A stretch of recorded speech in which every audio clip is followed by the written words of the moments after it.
Ahora, y siguiendo con la parte del programa que corresponde al conflicto bélico entre Irán y Estados Unidos, nosotros, cuando Donald Trump comenzó a amenazar a Groenlandia, ah, comenzó con la acción contra Venezuela, las amenazas a Cuba, una gran parte de las personas están en mi entorno laboral, en mi entorno recreativo, comenzaron a celebrar esas acciones. Y yo le advertía, miren, eso está bien, eso todo ustedes lo ven bien, pero estamos hablando de países que están muy cercanos a nosotros, no en el caso de Irán. De modo que cuando nos toque a nosotros de manera directa o indirecta, entonces no comiencen a maldecir a Donald Trump, porque ya ustedes lo han estado defendiendo con esas acciones guerreristas. Bueno, comenzó a tocarnos a nosotros ahora de refilón las acciones de Donald Trump. Atacan a Irán, me imagino, y así algunos especialistas estadounidenses lo han planteado, y mismo eh, legisladores, congresistas, tanto del Partido Demócrata de Estados Unidos como del Partido Republicano, han dicho que fue un error. La comunidad europea, desde el principio, se quejó porque no lo tomaron en cuenta ni lo consultaron. Ni lo consultaron para iniciar esa guerra. Luego Donald Trump se ve acorralado y entonces recurre a la comunidad europea para que lo ayuden a abrir, a mantener abierto el estrecho de Hormuz. ¿Qué pasa con este estrecho? Este estrecho es lo que permite que pasen los barcos que van desde el Medio Oriente hacia Occidente y hacia Europa. Eso está en territorio de Irán. Los iraníes también te dicen, bueno, pero el barco que pase por ahí, nosotros vamos a lanzar misiles, bombas, lo que sea. Y eso ha hecho entonces que un estrecho en generalmente pasaban más de 100 barcos por día, ocurre que han pasado 100 barcos en un mes.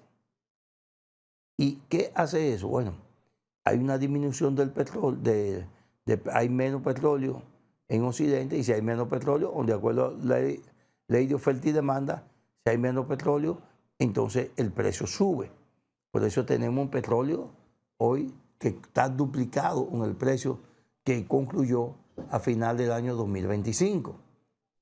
Y por lo tanto, a nosotros comienza a tocarnos ya de rebalón, de refilón, algunas de esas, algunas afectaron de manera indirecta algunas de esas acciones de guerra en el Medio Oriente.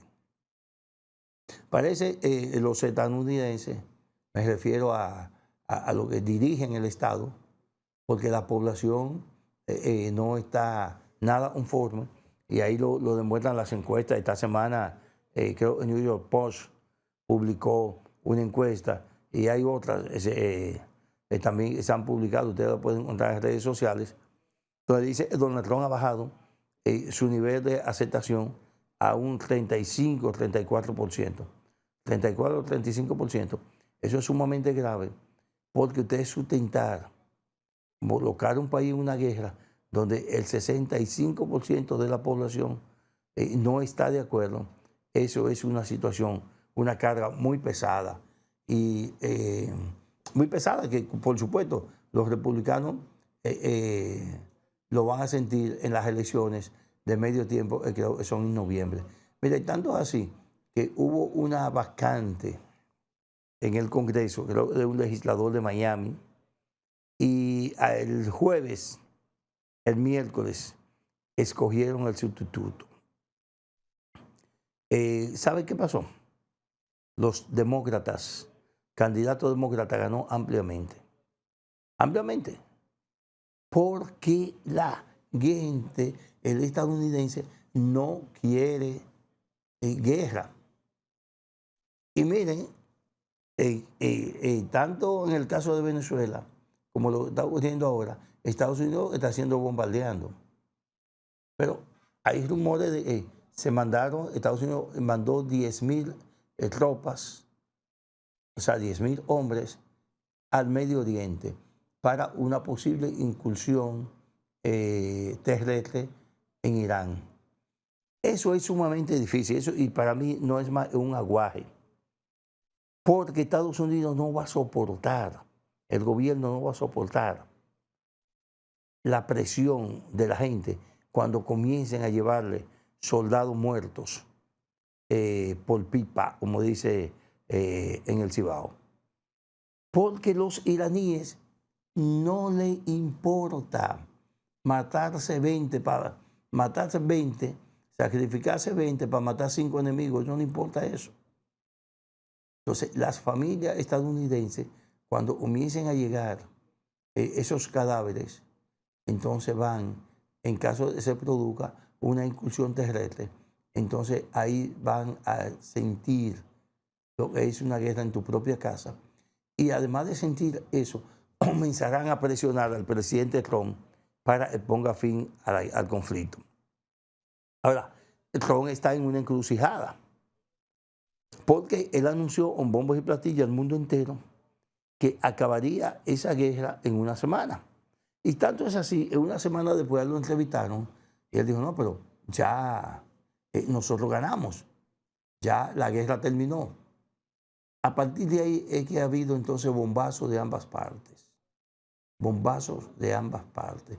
Y cuando digo eso, cuando digo esto y lo relaciono con el turismo, y yo decía que en Dubái, solamente en marzo, hubo 80.000 reservaciones canceladas, reservaciones hoteleras, porque Irán ha comenzado también a lanzar misiles sobre los países aliados de Estados Unidos en el Medio Oriente. Ha comenzado con eso. Y eso los turistas temen. Eso aleja el turismo. Dubái fue concebido como un paraíso en la tierra. Ocurre que ese paraíso en la tierra pudiera desmoronarse en caso de el conflicto entre Estados Unidos y Irán se extienda más allá de lo que uno tiene previsto. Es grave el problema, tener una guerra, eso es terrible en tu territorio, pero los iraníes están acostumbrados a eso. Recuerden que duraron 10 años en guerra con Irak. 10 años en guerra con Irak. O sea, y antes de eso siempre ha sido guerra. Cuando el imperio persa tenía su base ahí en Irán, decidió arrancar a conquistar el mundo de la manera que fuera. Entonces, para ese entonces, el mundo conocido. No se conocía América, pues América no era el mundo para ellos. Y había una parte de Europa que tampoco se conocía, por lo tanto no era el mundo. El mundo era lo que se conoce, ese territorio. Y los persas llegaron a conquistar el 85% de todo el territorio conocido hasta entonces. O sea, que hay una cultura de guerra, hay una cultura de sacrificio en el pueblo iraní, que eso va a ser difícil, difícil que no se prolongue ese conflicto más allá de lo que hemos visto. Donald Trump ha vuelto a dar otro plazo, unos 10 días, para que ellos decidan entonces acogerse a una propuesta de unos 15 puntos que le presentó Estados Unidos a través de Pakistán. Pero Irán respondió con una más corta, una de unos 5 puntos como condición para sentarse a negociar con Estados Unidos. Entonces, si ambas partes están proponiendo, haciendo propuestas de que vamos a eliminar este conflicto, vamos a cerrarlo, pero bajo estas y estas condiciones. Entonces, cada quien que la acepte en sus condiciones. Y eso agrava más la situación, especialmente en una nación como Irán, donde el fanatismo a veces se antepone a lo que debe ser la lógica.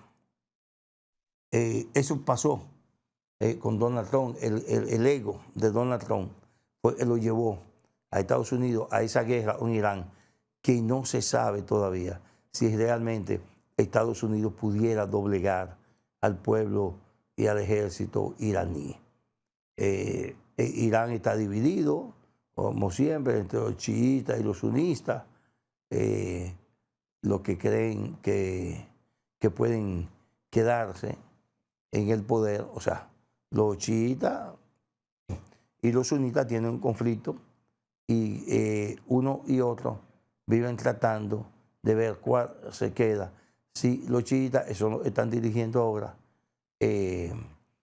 si los chiitas están dirigiendo ahora, se ponen de acuerdo para enfrentar no solamente a Estados Unidos, sino también a los sunistas y también a los kurdos, que son los enemigos tradicionales de Irán. Pero trayendo esa guerra al espacio dominicano, al escenario dominicano, y es donde yo quería llegar, es que el país, y es una sugerencia, y aprovechamos estos días santos para pedirle a los partidos políticos a que este es el momento de unificarnos como sociedad. Pero no unificarnos como sociedad para beneficiar al gobierno o para beneficiar al PRM, no. Es unificarnos como sociedad para salvar a los más pobres del país.